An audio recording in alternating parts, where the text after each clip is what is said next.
Welcome back to your mental wealth journey, a space for thoughtful reflection, emotional clarity, and personal growth through journaling. These daily prompts are drawn from the Mental Wealth Journey, available at Amazon, and designed to support your inner work, not replace therapy, but deepen your self-awareness. I've put a link to it below. Yesterday, on day 151, we considered our understanding as a possible mirage, and today we take another dive into the deeper currents of our being. So take a breath, settle in, and let this be yours, accompanied by a short evening boat ride in the Palmarian Lemur Reserve in Madagascar. Buddha's quoted as saying, "You, yourself, as much as anybody in the entire universe, deserves your love and affection." From a humanist psychologist perspective, this quote affirms the foundational truth of self-worth. Carl Rogers believed that unconditional positive regard, especially towards oneself, is essential for psychological growth. We flourish not through perfection, but through acceptance. Loving oneself is not selfish. It is the soil from which empathy, resilience, and authenticity grow.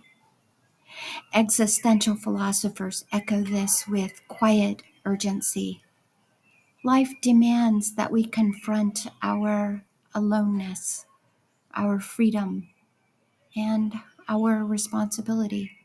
But in doing so, we must also embrace our inherent dignity.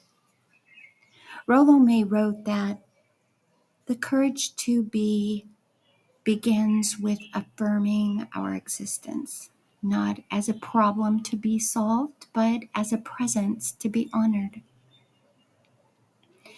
Imagine your heart as a lantern. It glows steadily, but only when fueled by its own kindness. If you wait for others to light your lantern, your flame will flicker. But when you tend it yourself with patience, forgiveness, and care, it becomes a beacon, illuminating not just your path, but others as well. Today, reflect on how you speak to yourself. Are your inner words gentle or harsh? Do you offer yourself the same compassion you extend to others? What might shift if you treated yourself as someone worthy of love, not someday, but right now? Self-awareness invites us to meet ourselves with tenderness and compassion. It reminds us that the journey inward is not a detour, it's the beginning of everything. Here's today's journal prompt. Write a letter to yourself from the perspective of someone who loves you deeply. What would they affirm, forgive, and celebrate in you today? That's all for today's reflection. What does self-love mean to you? I'd love to hear your thoughts in the comments. If this prompt stirred something meaningful, you'll find more in the book Mental Wealth Journey, your companion for self-awareness daily practice. I've put a link to it below. Let's keep growing together. Like, subscribe, and share if this supported your journey. And until next time, keep writing with courage.